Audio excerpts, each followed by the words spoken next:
las últimas palabras que Cristo pronunció en la cruz. Es lo que se solía decir cuando se terminaba de pagar un contrato, de firmar una letra última.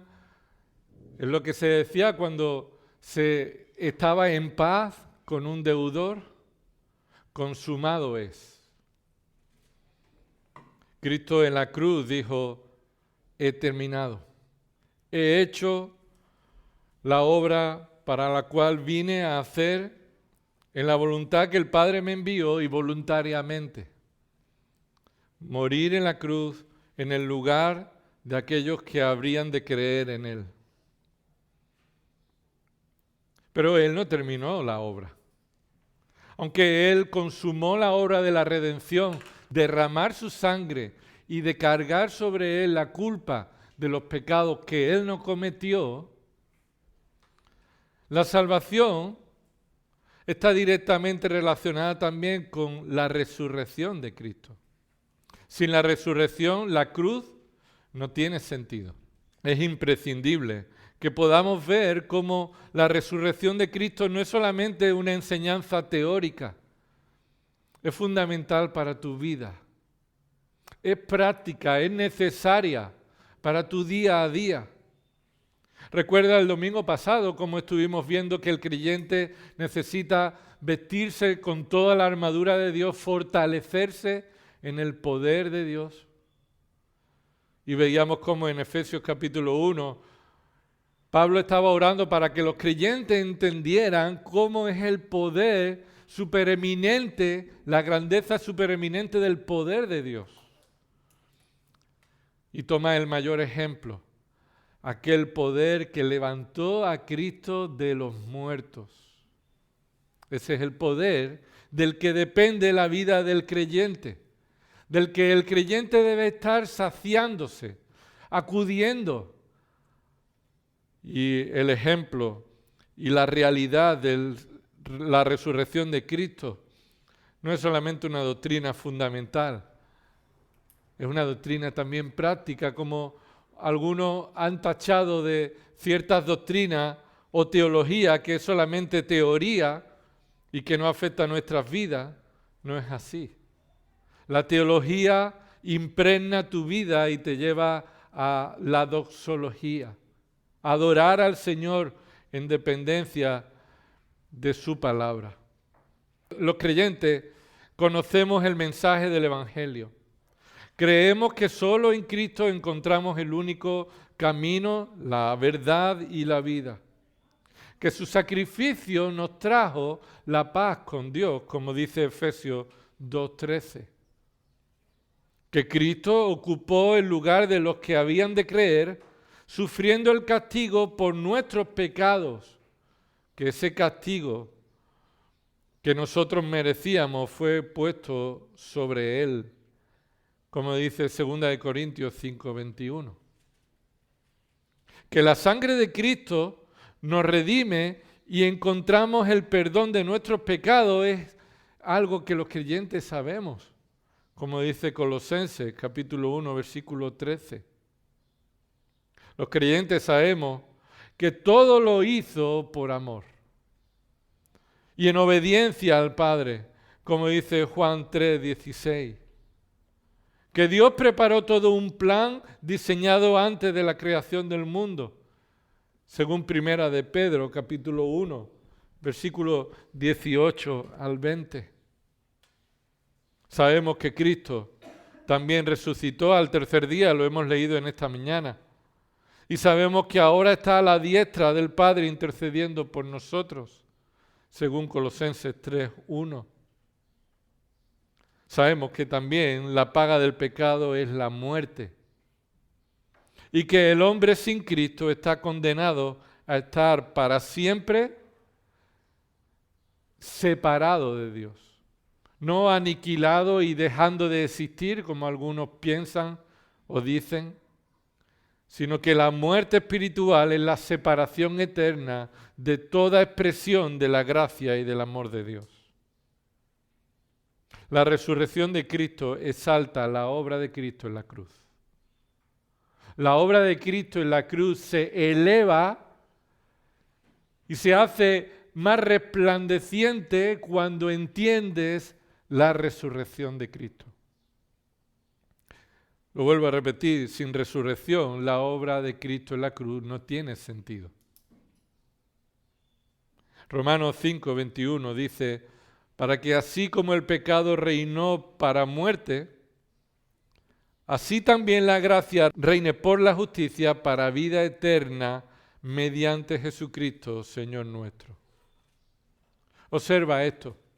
Si Cristo no venció a la muerte es la que gana. La paga del pecado es muerte, y si Cristo no venció a la muerte, no hay esperanza para los pecadores.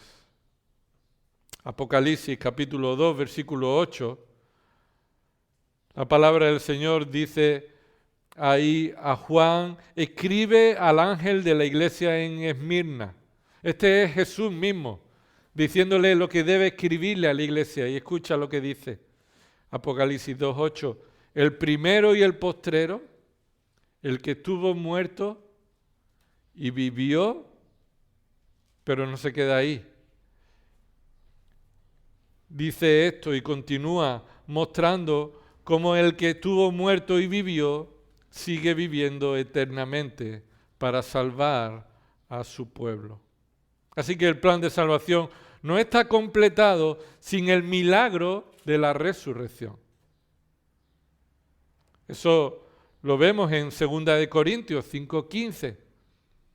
Y por todos murió, y a esto se refiere por todos murió, no es que murió por todo el mundo, murió por los creyentes, y por todos los creyentes murió para que los que viven ya no vivan para sí, sino para aquel que murió y resucitó. ¿Por quién?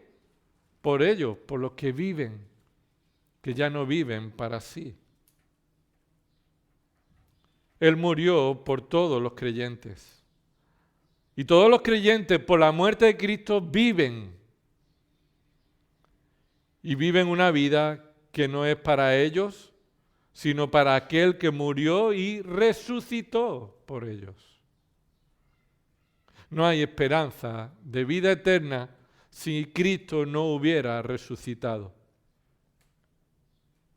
Jesús dice en Juan 14:19, todavía un poco y el mundo no me verá más, pero vosotros me veréis, porque yo vivo, vosotros también viviréis. Lo que Jesús está diciendo aquí es que todavía un poco el mundo no me verá más, porque Él morirá, resucitará, se presentará a los discípulos y ascenderá a los cielos. Ya el mundo no le verá a Él resucitado, pero vosotros me veréis.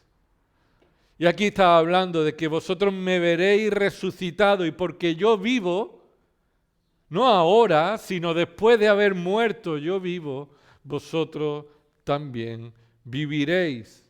Y no ahora, sino después de muerto, los creyentes viviremos con Él. La resurrección de Cristo es una realidad tan gloriosa que no tendríamos tiempo. No habría palabra para expresar la grandeza de la realidad de la victoria de Cristo. La resurrección de Cristo es la corona de la obra de Dios por salvar al hombre. Dios ha salvado a los que Él ha escogido antes de la fundación del mundo por medio del Cordero que estaba preparado, por medio de su sacrificio y como consecuencia de ello también de la resurrección.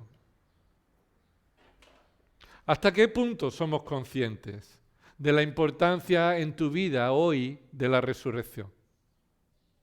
¿Hasta qué punto los creyentes crecemos en el estudio y en el conocimiento de la resurrección de Cristo? ¿Cuántas veces oramos dando gracias, Señor, gracias por haber resucitado a Cristo de los muertos?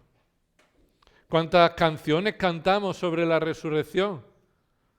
¿Cuántas veces vemos el amor de Dios resucitando a Cristo? ¿Cuánto hablamos de la importancia? Hay un texto que hemos leído en esta mañana que nos hace ponernos en el supuesto de qué sucedería si Cristo no hubiera resucitado. Y de nuevo, estamos en 1 Corintios, capítulo 15.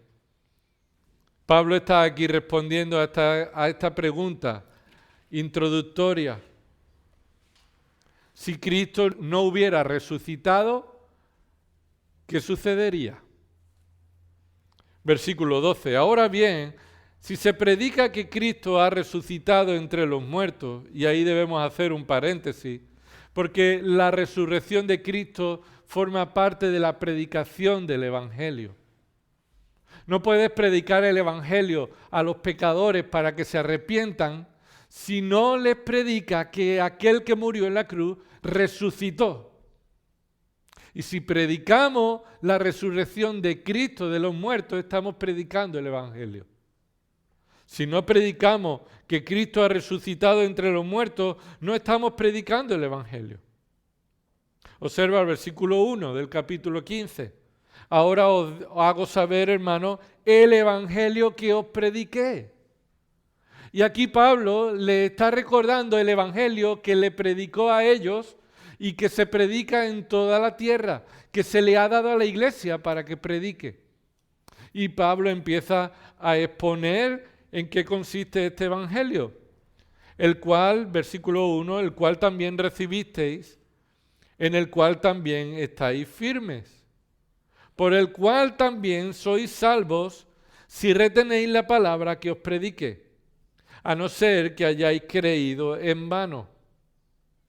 Versículo 3, porque yo os entregué en primer lugar lo mismo que recibí, que Cristo murió por nuestros pecados conforme a las Escrituras, que fue sepultado, y esa es la muerte real, sepultura real, y que resucitó al tercer día conforme a las Escrituras. Así que toma en cuenta esto. Este es el Evangelio, que Cristo murió, fue sepultado y resucitó. Debes predicar el Evangelio completo, el cual incluye la resurrección de Cristo. Y no solamente resucitó al tercer día conforme a las Escrituras, versículo 5, sino que se apareció a Cefas, es decir, a Pedro, y después a los 12. Ese los 12 es como un título de los apóstoles, ya que Judas ya no estaba allí. Luego se apareció a más de 500 hermanos a la vez, la mayoría de los cuales viven aún. Es decir, cuando Pablo está escribiendo esta carta, aún muchos viven, pero algunos ya duermen. Es decir, una manera de decir que han muerto. Después se apareció a Jacobo, luego a todos los apóstoles. Y al último de todos, como a uno nacido fuera de tiempo, esa expresión a alguno nacido fuera de tiempo, como podría decir otras versiones, como un abortivo, es una expresión que muestra no merecido. Alguien que no lo merecía. Alguien que reconozco que yo no lo merecía. Y ahora lo va a decir en el versículo 9, lo va a recalcar. Pero dice, se me apareció también a mí. Y esto se está refiriendo a Cristo resucitado. Incluso después de haber ascendido a los cielos, Cristo se apareció en persona, de manera carnal, a Pablo. Y dice el versículo 9, porque yo soy el más insignificante de los apóstoles, que no soy digno de ser llamado apóstol, pues perseguía a la iglesia de Dios. Por eso él dice, yo como un nacido, como un abortivo, a alguien que no lo merecía, porque yo perseguía a la iglesia. Pero él se apareció a mí. Versículo 10, pero por la gracia de Dios soy lo que soy. Este es uno de los versículos favoritos míos. Por la gracia de Dios soy lo que soy. Y su gracia para conmigo no resultó vana. Antes bien, he trabajado mucho más que todo ello, y esto es concreto de Pablo. Él muestra esta realidad, él ha trabajado mucho más que los apóstoles y los que se llaman apóstoles, pero él aclara aquí, no he trabajado yo, sino la gracia de Dios en mí. sin embargo haya sido yo o ellos, así predicamos y así creísteis. Ahora bien, este es el evangelio que se presenta. Cristo muerto en la cruz, sepultado y resucitado y demostrado, apareciéndose en medio de muchos testigos. Pablo toma ahora esta idea para decirles a ellos, ahora bien, si se predica que Cristo ha resucitado entre los muertos, pregunta, ¿cómo dicen algunos entre vosotros que no hay resurrección de muertos? Y esta es la pregunta hipotética. Esto es una pregunta irónica. Una pregunta que tiene un tono de ¿cómo es posible que haya alguno que esté predicando esto y vosotros lo toleréis? ¿Cómo es posible que algunos dicen, y esto no solamente eran personas que tenían una opinión, sino que eran personas que enseñaban en la iglesia que no hay resurrección de muertos? Esa declaración, no hay resurrección de muertos, es general. Ahí no se estaba predicando que Cristo no resucitó expresamente.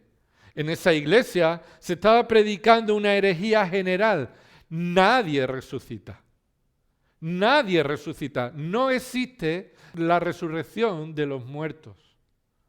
Lo que ellos enseñaban es que después que morimos, dejamos de existir.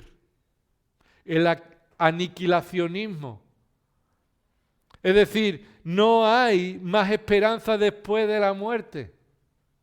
Todo lo que hay que hacer es ahora, aquí. Recuerda que por eso dice ahora Pablo más adelante, en el versículo 32, si los muertos no resucitan, como ellos dicen, comamos y bebamos, que mañana moriremos. Es una manera de decir, aprovecha el día a día. Disfruta este día porque dejarás de existir cuando mueras. Así que esta es la herejía que se estaba permitiendo entre muchas cosas que en esta iglesia sucede. Y Pablo va a responder esta hipótesis.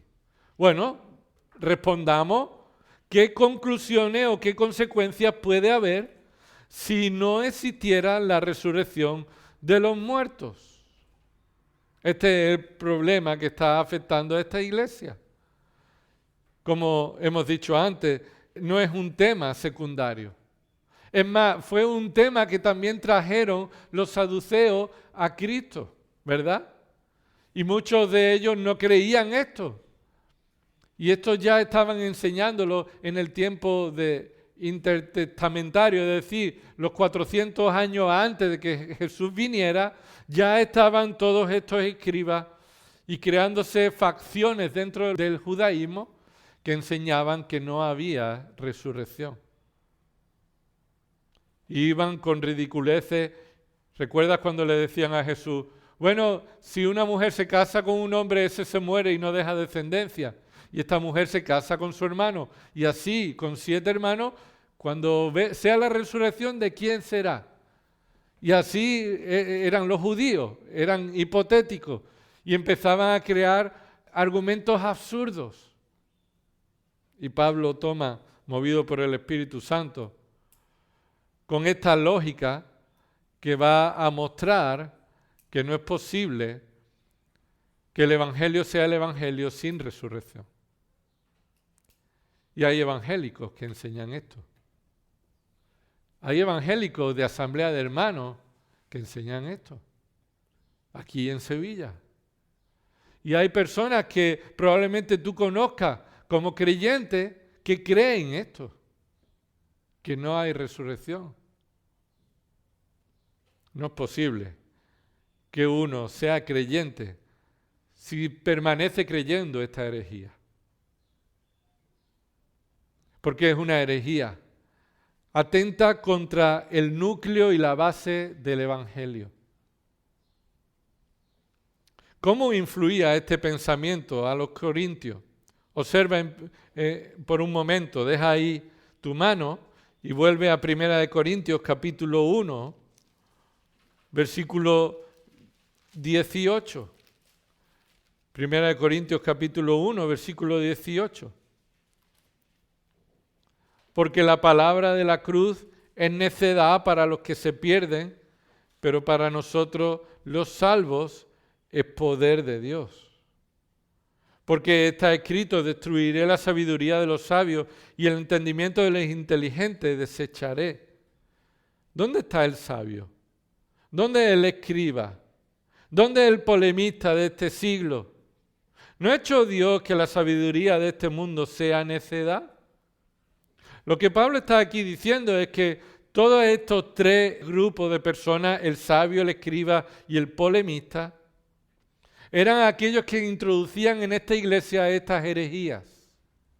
Eran personas que se creían sabias, personas que demostraban conocimiento de la Escritura, los escribas. Eran personas polemistas, que lo único que les gustaba era la discusión. Y Pablo les dice, versículo 21, porque ya que en la sabiduría de Dios el mundo no conoció a Dios por medio de su propia sabiduría, agradó a Dios mediante la necedad de la predicación salvar a los que creen. Y aquí Pablo utiliza ironía, ¿verdad? Él está diciendo que según la sabiduría de este mundo, el hombre no puede conocer a Dios. Y todo lo que escucha de Dios, este mundo dice, en mi sabiduría esto es una locura. Y Pablo dice, pues mediante la locura de la predicación de la cruz es como a Dios le agradó salvar a los que creen. Así que a la luz de la sabiduría de este mundo no es posible conocer el Evangelio. Parece una locura y por eso rechazan aún la resurrección. Capítulo 2, versículo 6. Sin embargo, hablamos sabiduría entre los que han alcanzado madurez, pero una sabiduría no de este siglo.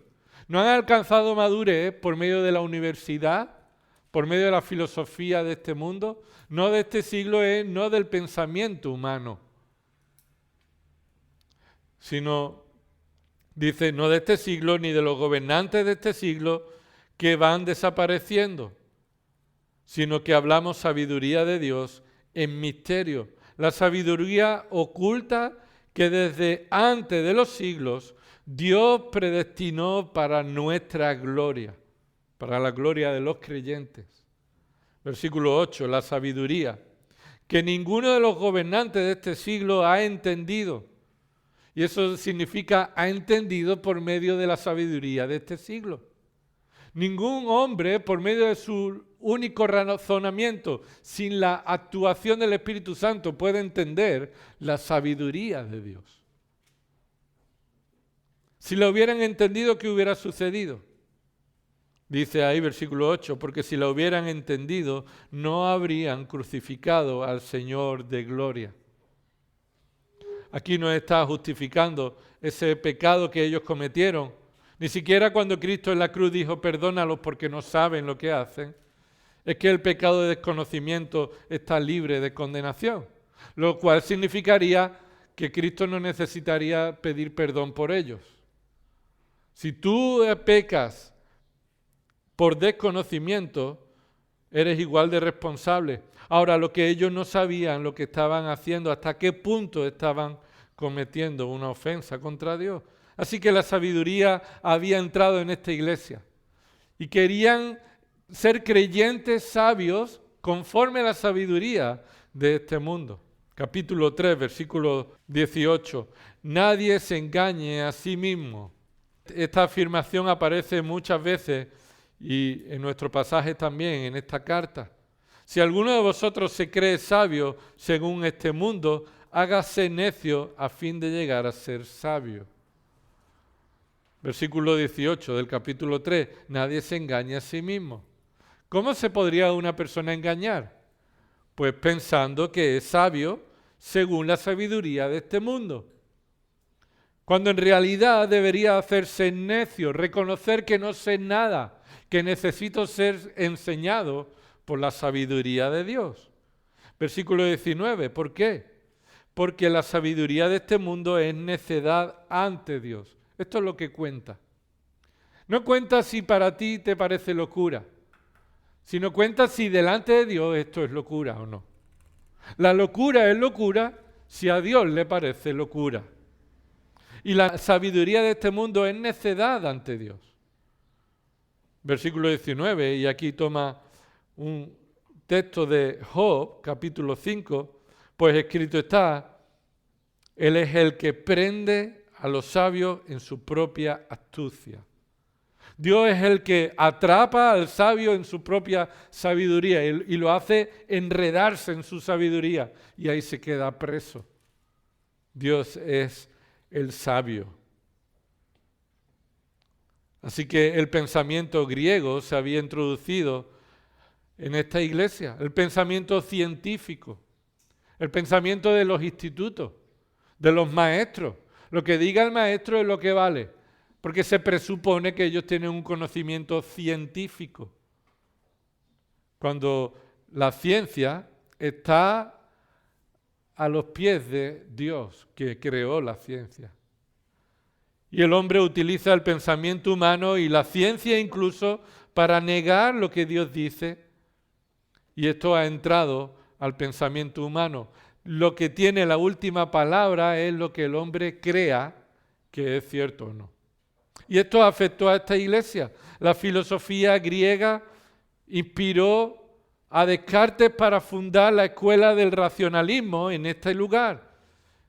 Creían en el dualismo: el cuerpo es malo, el espíritu es bueno. Todo lo que procede del cuerpo es descartado. Por tanto, el cuerpo muerto no puede derivar ni producir vida. El cuerpo no puede ser resucitado. Precisamente la resurrección no puede ser entendida por razonamiento humano. Así que de nuevo Pablo le sucede esto mismo delante de Agripa. Apunta ahí Hechos 26, en el versículo 1 hasta el versículo 23, Pablo está enfrentando una entrevista con Agripa presentando el Evangelio, y en el versículo 24 dice así, diciendo él estas cosas en su defensa, Festo a gran voz le dijo: «¿Estás loco, Pablo? Las muchas letras te han vuelto loco». Y Pablo concluye: «Sí, estoy loco, pero esta locura es la que me ha salvado y quisiera yo que tú también fueras como yo». El pensamiento del mundo ha entrado en la iglesia. En 2 de Timoteo, capítulo 2, versículo 18, Pablo le escribe a Timoteo que muchos se desviaron de la verdad, diciendo que la resurrección ya se efectuó y trastornando la fe de algunos. Así que están colocando esto en la iglesia, se está introduciendo el relativismo, la incredulidad, el orgullo, la altanería, la independencia. No necesitamos la doctrina, no necesitamos la teología. Ahora, ¿qué pasa? ¿Qué sucede si Cristo no hubiera resucitado? Y Pablo utiliza la lógica. Volvemos a 1 Corintios, capítulo 15, versículo 12. Estas son las consecuencias. Si no hay resurrección, en primer lugar, si no hay resurrección de muertos, Cristo no resucitó. Eso es lo primero que dice en el versículo 13. Y si, esa palabra y si es un supuesto, y si no hay resurrección de muertos, lo que Pablo está diciendo es entrando en el juego de la suposición. Pablo no presenta la posibilidad de que no haya resurrección. Pablo no está poniendo en duda que la resurrección de los muertos no sea real. Pablo está poniendo un supuesto en el caso de que sea cierto, y lo vuelve a reafirmar aquí en estas palabras, que esto no es verdad. Lo primero que se nos dice es que Cristo no resucitó. Esta es la primera consecuencia que se deriva de no creer la resurrección de los muertos. Esta afirmación se repite de nuevo en el versículo 16. Pues si los muertos no resucitan, entonces ni siquiera Cristo ha resucitado. Es decir, si la materia es materia y no puede volver a resucitar, ni siquiera Cristo ha resucitado. Y esto es lo que ellos decían, la materia, ¿cómo puede resucitar? Versículo 35, mira lo que dice, pero alguno dirá, esta es la respuesta, versículo 35, alguno dirá, ¿cómo resucitan los muertos? ¿Con qué clase de cuerpo vienen?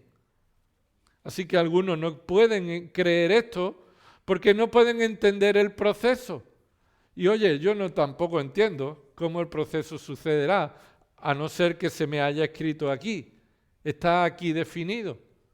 No será como un cuerpo el nuestro, corruptible o que puede ser afectado por la enfermedad, sino un cuerpo que ya no estará limitado. Ahora, lo que se está diciendo, la primera conclusión o consecuencia, si no hay resurrección, es que Cristo tampoco resucitó. Señala varias evidencias aquí Pablo. Él ha sido testigo de la resurrección de Cristo. Lo hemos leído antes. Él se apareció a muchos, a discípulos, a 500 hermanos, a Jacobo, a los apóstoles, en estos 40 días que él estuvo en Hechos capítulo 1, versículo 3, se nos dice, y al mismo Pablo. Así que Cristo resucitó es un hecho probado históricamente por las apariciones a personas. Los opositores quisieron taparlo, ¿recuerda? Mateo 28, ahí estaban diciendo a los soldados que estuvieron allí, vieron que resucitaron y fueron testigos de que resucitaron y dijeron, decirle que sus discípulos lo robaron y les dieron dinero para que callaran. Si Cristo no resucitó, no tiene sentido todo el testimonio del que podemos estar confiados, ya sea de seguidores o de los contrarios de Cristo. Si Cristo no resucitó, versículo 14, otra consecuencia más, una cadena lógica. Si no hay resurrección, Cristo no resucitó. Versículo 14, si Cristo no resucitó, vana es entonces nuestra predicación, vana es también vuestra fe. Observa la consecuencia que trae. Es absurda la predicación.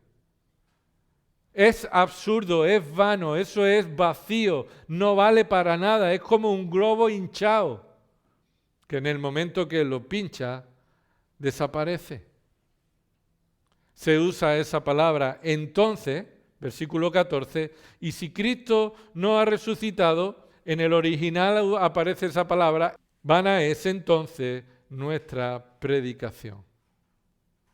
Hemos dicho que la resurrección forma parte del elemento fundamental de la predicación.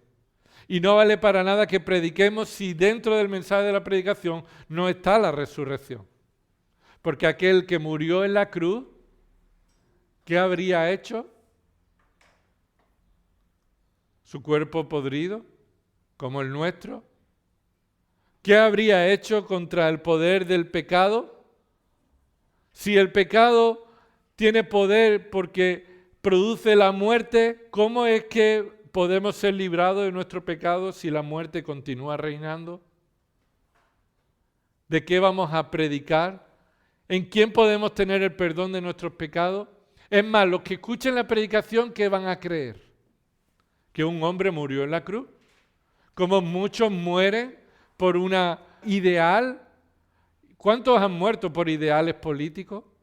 ¿Cuántos han muerto por la defensa de un territorio? ¿Cuántos hombres han muerto por un ideal? Cristo no sería nada más que otro mártir. Nuestra fe sería vana, inútil. Es como si creyéramos en cualquier otro hombre que se sacrificó por su ideal. Sería inútil. Si Cristo no resucitó, entonces nuestra fe es inútil. Romanos 4, 25 dice, el cual fue entregado por nuestras transgresiones. Cristo fue entregado por nuestras transgresiones, a causa de nuestras transgresiones. Pero Romanos 4, 25 dice, y resucitado para nuestra justificación. La pregunta es, ¿cómo es que somos justificados? La doctrina de la justificación, que la hemos aprendido y la hemos estudiado, ser declarados justos de parte de Dios. No ser hechos justos, lo cual no somos hechos todavía perfectos, pero somos declarados justos delante del juez. Esto es posible por la resurrección. La resurrección hace posible la justificación. No podemos ser declarados justos si Cristo no hubiera resucitado, porque la resurrección es la demostración de que el que murió es justo. ¿Sabes por qué Cristo es la primicia de los que durmieron? El primero en resucitar para gloria, para no volver a morir más. Todas las resurrecciones que aparecen en la Escritura, que han sucedido, no las resurrecciones que se anuncian que sucederán, las resurrecciones que la Escritura recoge, todas son resurrecciones para volver a morir. Personas que han resucitado, han vuelto a la vida, pero no viven ahora eternamente, sino que volverán a morir. ¿Qué le pasó a Lázaro? Fue resucitado, ¿verdad? Salió de allí, del sepulcro, pero Lázaro volvió a morir.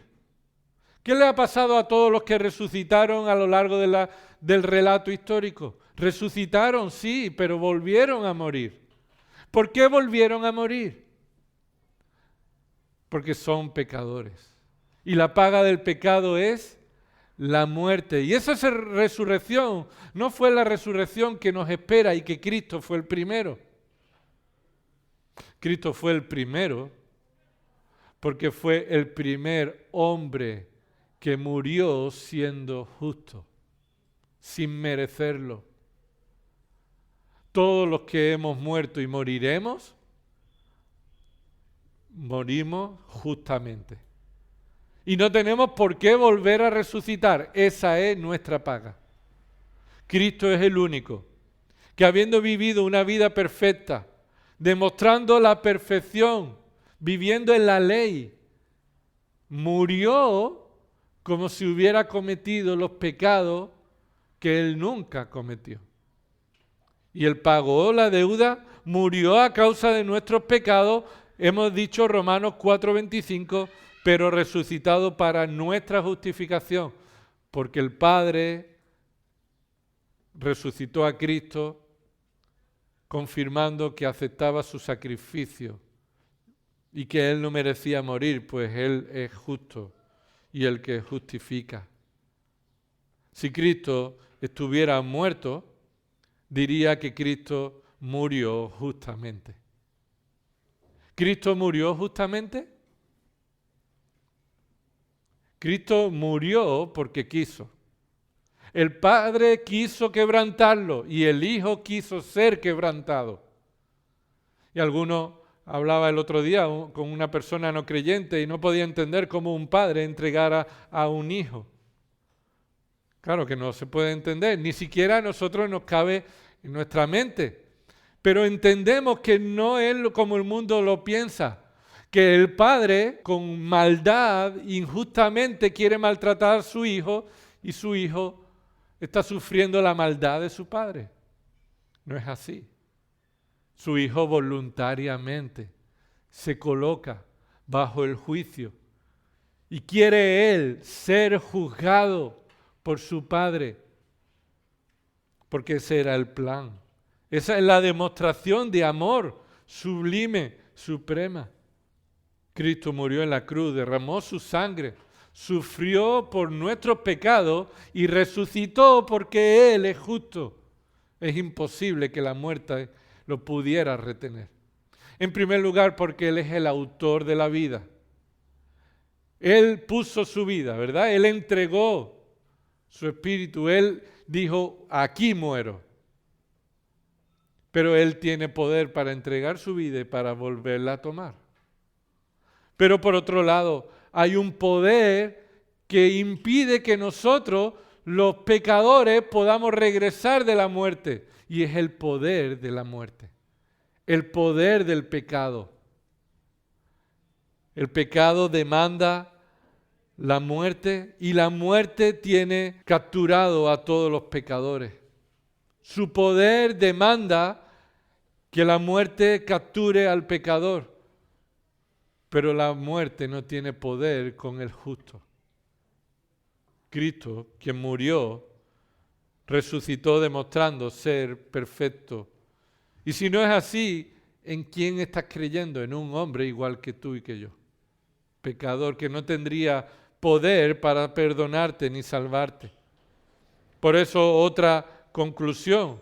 Si Cristo no resucitó, los testigos y los predicadores de la resurrección son unos mentirosos. Son unos mentirosos, eso dice ahí. Versículo 15. Aún más, somos hallados testigos falsos de Dios porque hemos testificado contra Dios que Él resucitó a Cristo, a quien no resucitó. Y tiene que ahí reafirmar de nuevo para que nadie se olvide que esto es una suposición. Si en verdad los muertos no resucitan, es decir, vuelve a presentar, si los muertos en verdad no resucitan, los predicadores del Evangelio y los testigos de la resurrección de Cristo son testigos falsos de Dios. Dios ha mandado a testigos falsos a que digan que Cristo resucitó. Así que esa es otra consecuencia si fuera así. Nuestra predicación no solamente sería necia, sería una tontería, sería absurda, sino que también seríamos mentirosos, engañadores, fraude. Los profetas que anunciaron al Mesías también serían mentirosos. Ellos aseguraron que vendría el Mesías y resucitaría. El apóstol Pablo es testigo directo de la resurrección de Cristo en Hechos 9. Gálatas 1:1 dice esto: Pablo, apóstol, no de hombre ni por hombre, sino por Jesucristo y por Dios, el Padre que lo resucitó de los muertos. Y si Cristo no ha resucitado, nosotros estamos diciendo que Dios resucitó a alguien y eso sería mentira. Si fuera verdad que no habría resurrección. Así que no podríamos confiar en nada de este libro.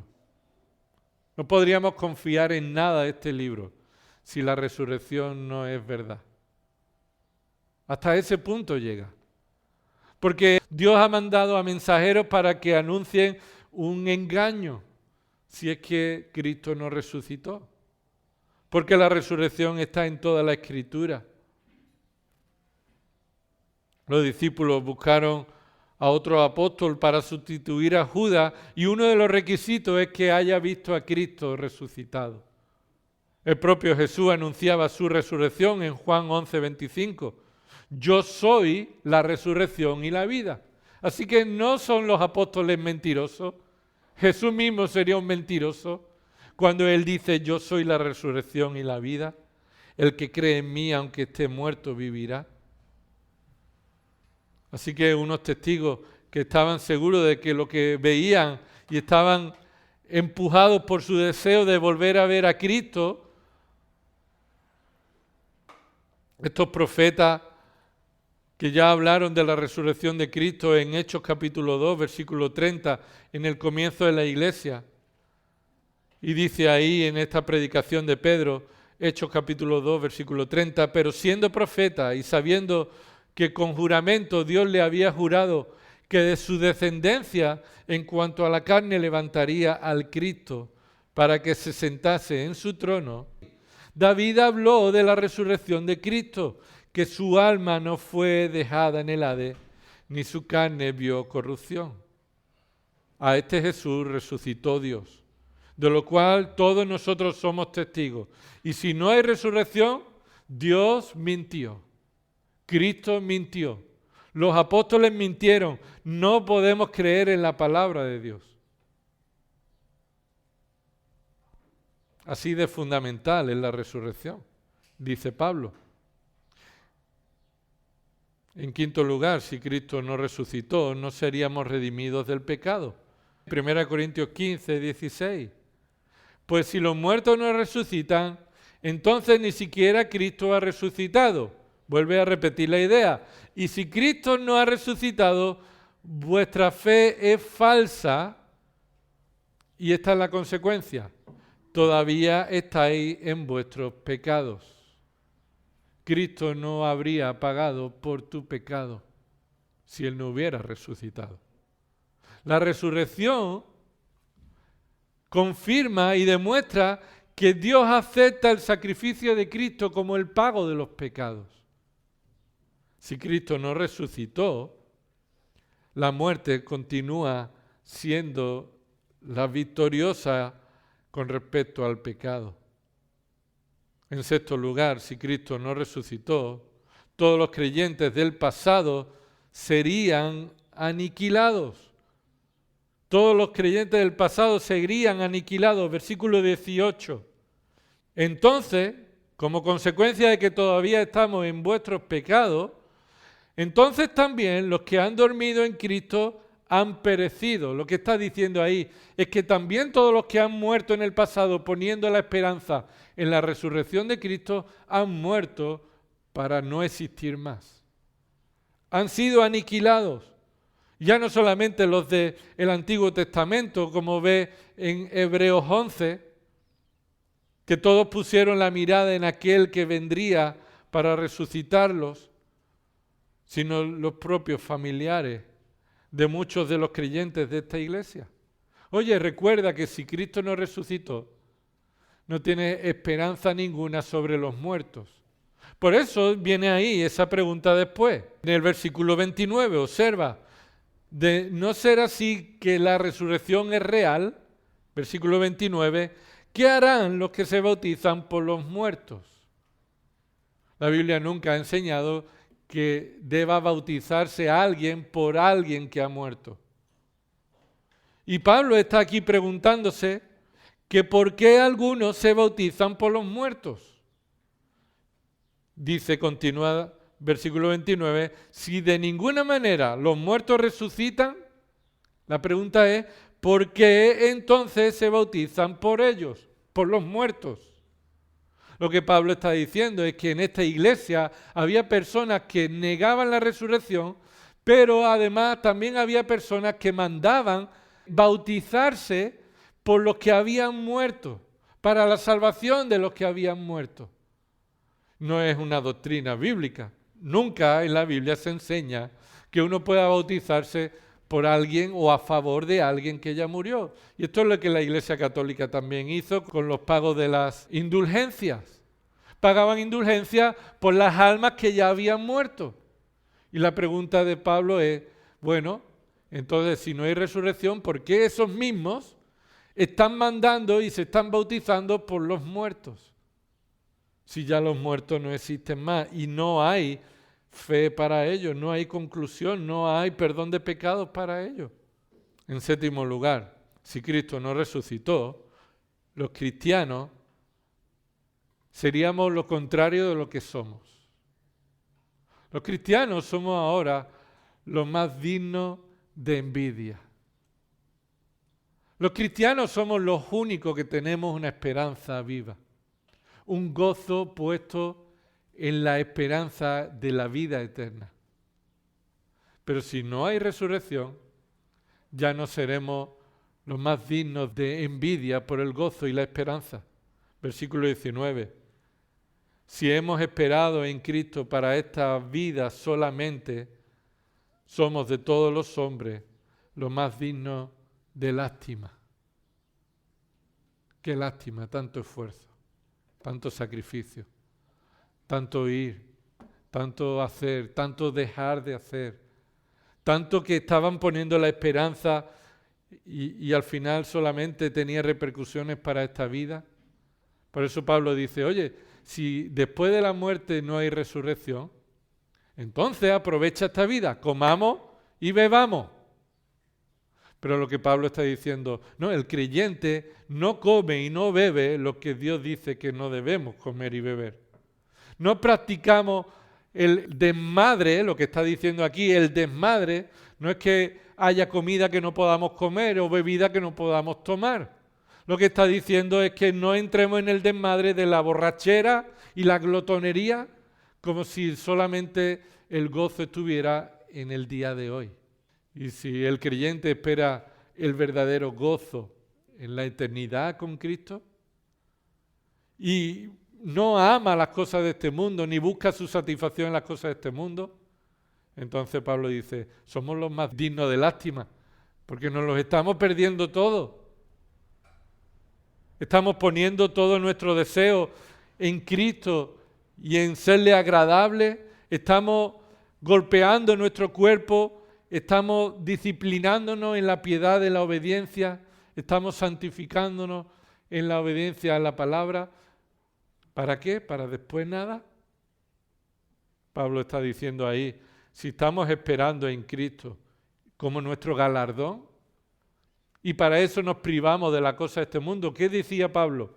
Para mí todas las cosas que tiene este mundo es basura. ¿A fin de qué? De conocer a Cristo. A fin de la esperanza de encontrarme un día con Cristo. Ese es mi gozo.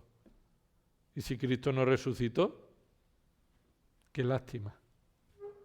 Versículo 20. Pero, concluye Pablo diciendo, más ahora, y esto es enfático en el original, pero que se os olvide todo lo que hemos dicho, todo eso es mentira, la verdad es esta, Cristo ha resucitado de entre los muertos, es decir, el justo ha vuelto a la vida de entre todos los que están muertos por sus pecados.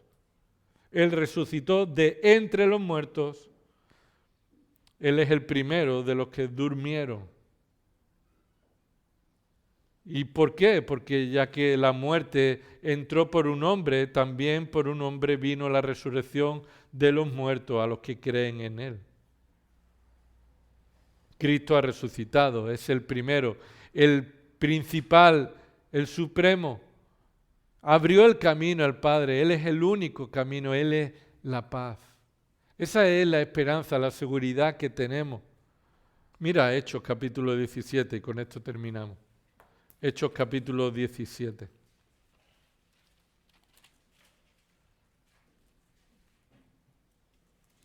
Pablo estaba predicando en Atenas. Recuerda de nuevo el lugar, el epicentro de la sabiduría humana del mundo.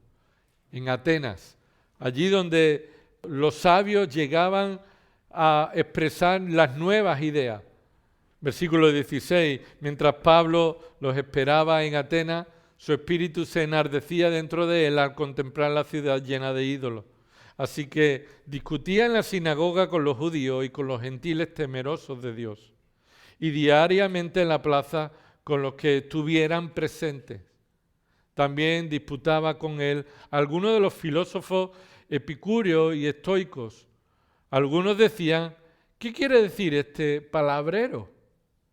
Y otros decían, parece ser un predicador de divinidades extrañas, porque les predicaba a Jesús y la resurrección. Aquí se enfatiza que Pablo estaba predicando a Jesús, es decir, su vida, su muerte, pero también la resurrección. Y esto provocaba que algunos dijeran, este es simple palabrero, este trae cosas necias. Versículo 19. Lo tomaron y lo llevaron a Areópago diciendo, ¿podemos saber qué es esta nueva enseñanza que proclamas? Ellos estaban deseosos de escuchar cosas nuevas. Versículo 20, porque te oímos decir cosas extrañas. Por tanto, queremos saber qué significan. Versículo 21. Pues todos los atenienses y los extranjeros de visita allí no pasaban el tiempo en otra cosa, sino en decir o en oír algo nuevo. Esto es las discusiones. Esto es el internet de aquella época. Los WhatsApp de hoy día y los Twitter y todas las cosas que se dicen y se dan por hecho, eso es lo que se hacía allí. Alguien llegaba con una idea nueva y se dedicaban a escucharla. Versículo 22. Entonces Pablo recuerda que el Espíritu Santo es quien está usando a Pablo. Y dice ahí Pablo, versículo 22, poniéndose en pie en medio del Areópago, dijo, varones atenienses, Percibo que sois muy religiosos en todo sentido, porque mientras pasaba y observaba los objetos de vuestra adoración, hallé también un altar con esta inscripción: al Dios desconocido. Este era el comodín. Ellos reconocían que todavía había cosas por conocer y entonces colocaban un Dios, el Dios desconocido, que todavía no hemos conocido. Desde ese punto Pablo predica a Cristo. Y continúa diciendo Pablo: pues lo que vosotros adoráis sin conocer, eso os anuncio yo. El Dios que hizo el mundo y todo lo que en él hay, puesto que es Señor del cielo y de la tierra, no mora en templos hechos por manos de hombres, ni es servido por manos humanas como si necesitara de algo, puesto que Él da a todos vida y aliento, y todas las cosas, y de uno hizo todas las naciones del mundo para que habitaran sobre la faz de la tierra, habiendo determinado sus tiempos señalados y los límites de su habitación, para que buscaran a Dios, si de alguna manera, palpando, le hallen, aunque no está lejos de ninguno de nosotros, porque en Él vivimos, nos movemos y existimos. Así como algunos de vuestros mismos poetas han dicho, porque también nosotros somos linaje suyo. Siendo pues linaje de Dios, no debemos pensar que la naturaleza divina sea semejante a oro, plata o piedra esculpidos por el arte y el pensamiento humano. Por tanto, habiendo pasado por alto los tiempos de ignorancia, Dios declara ahora a todos los hombres en todas partes que se arrepientan, porque Él ha establecido un día en el cual juzgará al mundo en justicia por medio de un hombre, a quien ha designado, habiendo presentado prueba a todos los hombres. ¿Y qué termina diciendo Pablo? No puede acabar sin la resurrección, resucitándole de entre los muertos. Dios ha presentado pruebas y Pablo predica este evangelio. ¿Qué respuesta hay? 3 posibles reacciones. Versículo 32. Están los que se burlan. Y cuando oyeron de la resurrección de los muertos, algunos se burlaban. Algunos decían: esto es una locura. Esto no hay por dónde cogerlo. Esto no es lo que Platón nos enseñó. O Descartes nos enseñó. O los otros vinieron aquí y nos enseñaron. Este está loco, es un palabrero. Y así sucede con aquellos que escuchan el Evangelio cuando tú les predicas que Cristo resucitó. Eso no te asegura que cuando escuchen la resurrección de Cristo lo crean. Pero no importa lo que crean. La verdad es la verdad de Dios. Otra posible respuesta es aquellos que dejan esto para otro día. Pero otros dijeron, versículo 32, te escucharemos otra vez acerca de esto. Algunos decían, oye, no sé, yo no creo que esté loco, pero ahora no tengo tiempo para esto. No creo que sea tan urgente que yo atienda al llamado del arrepentimiento. No, ya otro día te escucharemos. Y esto sucede también cuando compartes el Evangelio. Y entonces Pablo salió de entre ellos. Versículo 34, esta es otra posibilidad. Pero algunos se unieron a él y creyeron, entre los cuales estaban Dionisio el Areopagita, probablemente este era famoso discutidor allí, y una mujer llamada Dámaris y otros con ellos. Dios llama al arrepentimiento a los escogidos por medio del Evangelio que incluye la predicación de la resurrección. Y no se trata de que nosotros los convirtamos. Dios los traerá a salvación.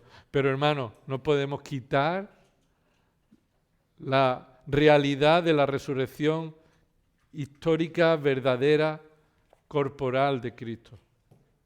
Porque así es como somos perdonados los pecados y así es como también somos declarados justos delante de Dios. Y sabemos que un día resucitaremos con Él.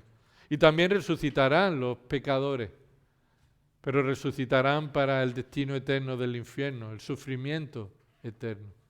Somos llamados a predicar la resurrección y no solamente a vivir conforme a ella. Vamos a orar.